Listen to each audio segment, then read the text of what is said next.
On this episode of Time About the Movies, we're wrapping up April 2012 with 4 movies, including Armin's latest animated feature, The Pirates, The Band of Misfits. Nicholas Stoller directs Jason Segel once again after their success of Forgetting Sarah Marshall alongside Emily Blunt in a romantic comedy, The 5-Year Engagement. Jason Statham's back with a new action movie, Safe.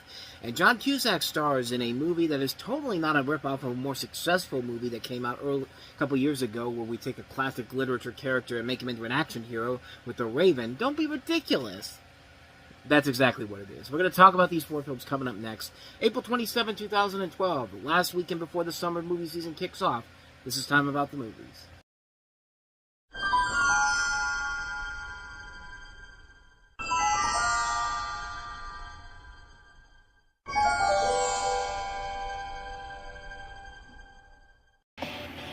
Santa Claus for Adventure! The Pirates, Band of Misfits in 3D and Realty 3D. Rated PG in theaters April 27.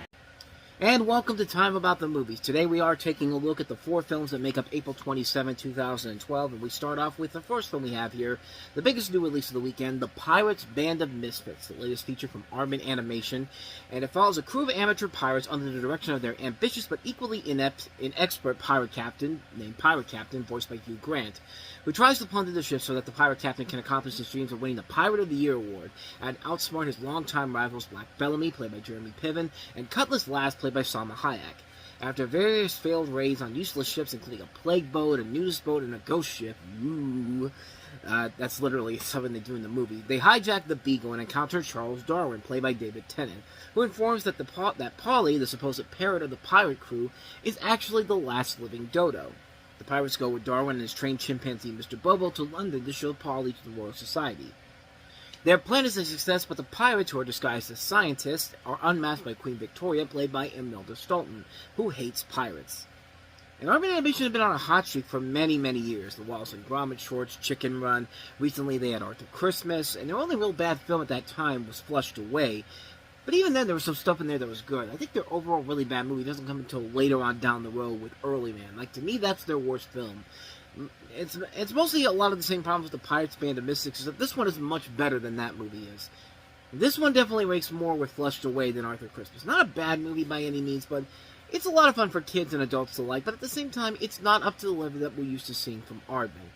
I'll start off with the things I didn't like about it first. We'll try something different here.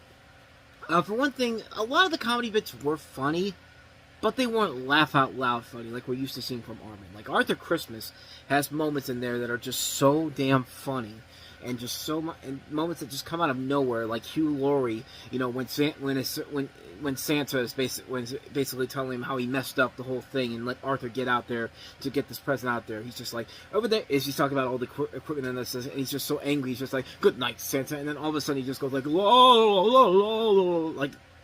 like, for some reason, that makes me laugh every single time I watch that goddamn movie. But I think the problem with this particular film is that most of the jokes seem to be more entertaining to the British audiences than the American audiences. I mean, it's a movie that clearly is made for the homeland for Armin Animation. This one is. And lastly, the story is very predictable. You can pretty much kind of figure out where it's going to go, everything that's going to come all the way to the end. There's no real surprises in this film whatsoever. But despite all that, there is a lot of stuff I really did like. I like the casting. Hugh Grant is so good as the pirate captain. Like, it's a character that we're not used to seeing him play. He's not the stuttering Brit like he is in some crappy comedies like, you know, Did You Hear About the Morgans? No, he's an actual character, and he's a great character. I will take this pirate captain over Jack Sparrow any day of the week, no question about it. David Tennant was really funny as Charles Darwin. He had some good one-liners in this. Imelda Staunton was really good as the villainous Queen Victoria. The animation is really good, especially translating over to 3D. This is a stop-motion movie, but they did a pretty good job of converting it into 3D, and you can see that they did put the time and effort into this, and it shows in many, many ways. And, you know, all the characters are a lot of fun to watch. I love the character of Mr. Bobo, who's essentially the Gromit of the movie, because he doesn't talk, and instead of, you know, Gromit just using his emotions and his handworks, you know, this character has these cards that he uses to get dialogue out, and a lot of them can be really, really funny stuff. Like, I also like that the movie runs at a quick enough pace, and it doesn't feel like they're padding it out for any reason. Like, it's a movie that works really well. I did enjoy the movie. I just don't love it on the levels of some of Armin's other works. But compared to another animated movie that came out that year that was far more successful in the Lorax, this is a massive upgrade compared to that pile of garbage. I enjoyed this movie a lot. I think it's a good movie. It's not one of Armin's best, but it's still one that's worth checking out. It definitely is a very underrated movie, since it wasn't a big hit when it came out in the States, but it has gone on to have somewhat of a following, I would like to think, but if you haven't seen it, definitely check it out. You will not be disappointed by this one at all. But you will be disappointed by our next movie, as I was when I came out of the 5-year engagement. Or Tom's past. Jenny Newman, Greta Kay, Anna Pena, Lizzie Gray, this Korean, that Korean, and Lizzie Gray again. Okay, that's enough. The 5-year engagement, rated R. Oh, sweet mother of God, this one was a disaster. Like, I could not believe how bad this movie really was going to be.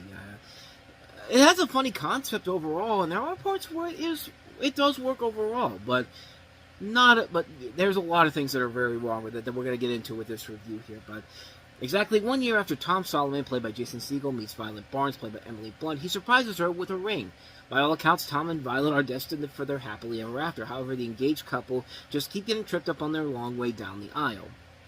And like I said, I had a lot of high anticipation because of Jason Segel and the director Nicholas Stoller, who made one of my favorite romantic comedies ever made, that is Forgetting Sarah Marshall. And Judd Apatow, this was back when he could do no wrong, honestly. I mean, every movie that he was involved in as a director or a producer, for the most part, was very successful and very good. And it has a great cast behind it. Chris Pratt's also in here. Alison Brie. You see David Paymer in there. Kevin Hart has a role in here. Mindy Kaling. A lot of really, really funny people in this movie. And yet, I came out of it going like, this movie is fucking awful. Like, the first half was really good. And the ending works. But it's that stuff in the second half alone that just... I'll get to that in just a sec here. But everything in between those two, the things I liked about it, were just so awful and painful, and I can't believe I actually get to use this saying, because I used to hear it all the time, from people who are just like, I did this while the movie was going on. When I was watching this for the first time, I literally was counting the ceiling tiles on on top of the theater. That's how bored and how upset I was about this fucking movie. And the theater seats, too. That was more entertaining than what was going on in that second half of the movie. And for the record, because this was back when we used to have the movie theater just down the road from me. Not the Cinemark that I've been going to for the last 12 years now. But no, this was the old theater I went to. There was 3,400 tiles on the ceiling and 207 theater seats. Stadium seats too, so that's that was when stadium seating was becoming the norm at movie theaters. I mean, that's how bad the second act was, and it is rough. There's so many points in this movie that make no sense whatsoever. You got the subplot of Tom going all gentle Ben on everybody. Chris Parnell's character who likes to make inappropriate sweaters, and most of all, the awkward comedy that is on the level of a bad TV commercial. I cannot stand that stuff, and that was in this movie, and the second half alone made me hate this movie so much. And just when I couldn't think it gets any worse, they have to throw in a possible cheating for both of the main characters, and at this point I'm just kind of like, fuck you, movie, just fuck you, because I'm so sick and tired of this in every single movie. The liar reveal, the big misunderstanding and the liar reveal thing, it's just kind of like...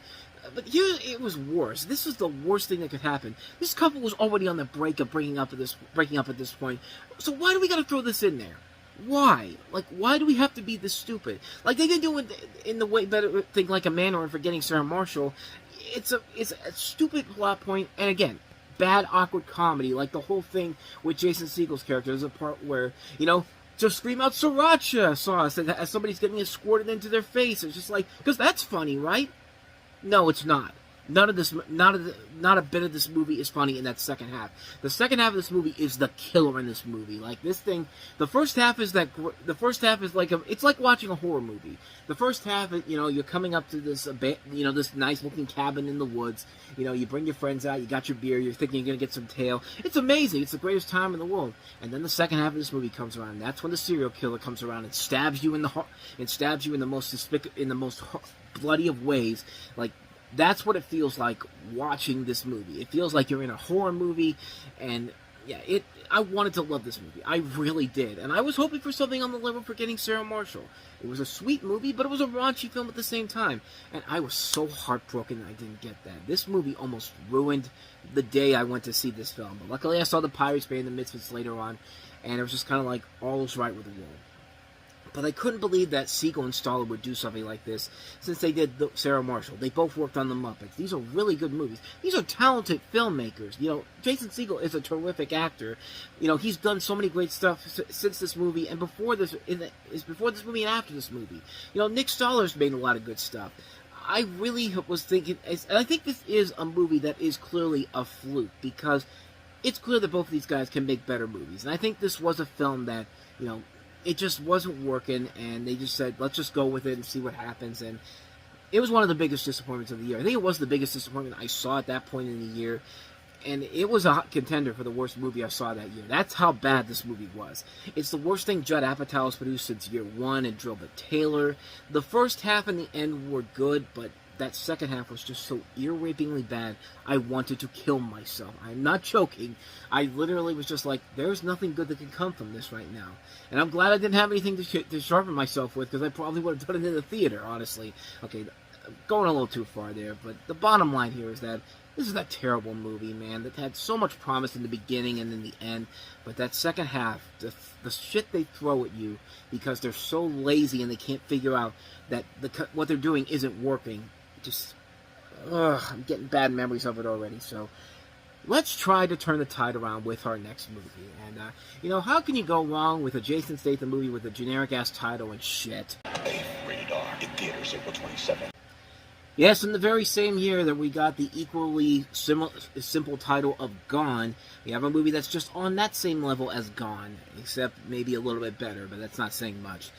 Jason Statham stars as Luke Wright, an ex-cop and former cage fighter who winds up protecting a gifted child by being chased by the Russian mafia. You also have Chris Sarandon, Robert John Burke, and James Hong among them. And if Chris Sarandon is your second biggest star behind Jason Statham, maybe you should realize that this is probably meant to be a straight-to-DVD movie, because that's exactly what this thing feels like. This is a boring-ass film. It's a generic action film that we've seen done to death on so many other occasions, done much better, and nowhere near as ridiculously stupid as this. Like, this is pushing it to another level of stupidity. I mean, I get it. Jason Statham can usually make these type of action movies fun. I mean, recently, we've had stuff like A Working Man and The Beekeeper. Those were fun movies. But this is just generic territory here. I mean, he's made some good action movies with Lionsgate before. The Crank films. War, I thought, was pretty good. Even something like The Mechanic was kind of fun. But those were better made films than this. And the biggest problem with the movie is that it's been done to death before, man. Like, we've seen everything that is going on in this movie in other movies that have been done so much better, so much more cleverly, so much more funner. Like, this isn't fun at all. This is directed by Bo Ziakin, who is a good director. Remember, this is the guy that made Remember the Titans. This is the guy that made, you know, A Price Above Rubies and Fresh. This is a really good director, and he's relegating himself to garbage like this. This is a lousy film, a generic film that completely wastes the talents of George Clooney. This movie probably could have gotten better if George Clooney was involved in it somehow, but no, Jason Statham's done a whole lot better than this. Like, he deserves better than garbage like this. Like I said at the beginning, this is the type of movie you find at Walmart. You know, they put it with the new releases for a couple months. It's like a movie that you should see, but you know it's a movie that was made direct to DVD, and then sooner or later it's going to end up at your local Dollar Tree for $1.25 in that bin of movies that you find not even near the books or anything, and it's like a random aisle next to like the candy and all that.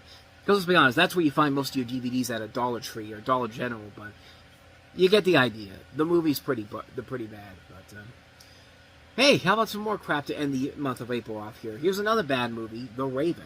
I'll send you to hell! The Raven, rated R. Hey, no attention to the fact that we had a Sherlock Holmes movie that came out 3 years ago, and the sequel just came out a few months before that. This has no reason to be compared to that movie, and yeah, there's a lot of reason to be compared to that movie. Sherlock Holmes was a big success a couple years ago, taking a classic literary character and modernizing it in a Guy Ritchie film. So a studio is clearly going to look at that and say, we can do the exact same thing, but we'll one up them because we won't just have a character from a book series. We'll have an author become the main part of the story. Be the main focus of the storyline here. Please greenlit this movie. We're not crazy. You're the one that's crazy. But anyway, I'm sorry for that. Set in 1849 is a fictionalized account detailing the last days of Edgar Allan Poe's life, in which the poet and the author help the police pursue a serial killer whose murder mirrors those in the stories. While the plot of the film is fictional, the writer based it on some accounts of real situations surrounding Edgar Allan Poe's mysterious death. Poe is said to have repeatedly called out the name Reynolds on the night before his death, though it's unclear to who he was referring to. You also have Alice Eve, Brendan Gleeson, and Luke Evans involved in this. It's directed by James McTeague, who gave us V for Vendetta. And that's probably more of a fluke than a really good director overall. Because V for Vendetta was great, but then he followed it up with Ninja Assassin. And yeah, that one wasn't that great overall. And neither is this film, honestly.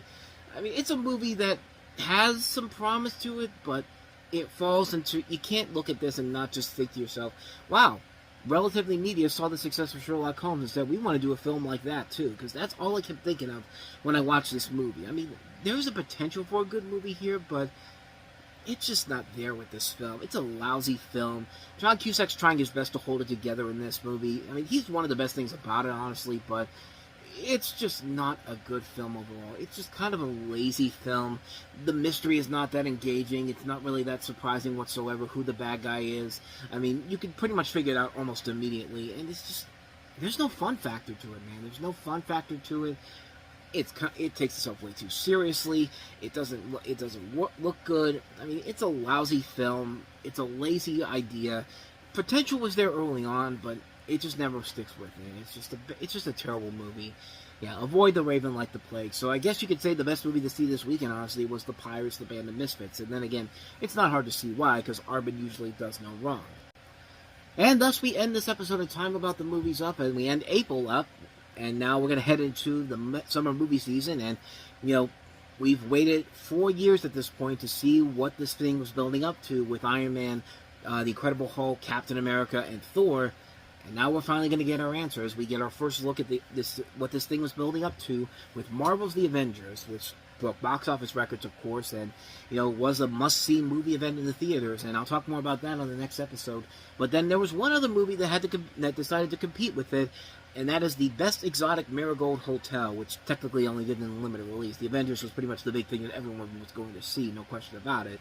But there was another ensemble that came out that weekend, the Best Exotic Marigold Hotel, which did pretty well considering the competition it had going up against. But again, it was a limited release, so it was going to expand later on down the road, and actually lead to a sequel. But we'll touch on both of these movies next time around. That'll be tomorrow, so stay tuned for that. We're heading into the summer movie season next time. But until then, thank you so much for watching this. I hope you enjoyed it. If you did, please go ahead and do me the honor of hitting that like button, that subscribe button, and that notification button. Also, don't forget to check out our playlist, and don't forget to check out the last episode we did. With all that said, whether it's in the past, the present, or the future, I will see you at the movies. Take care.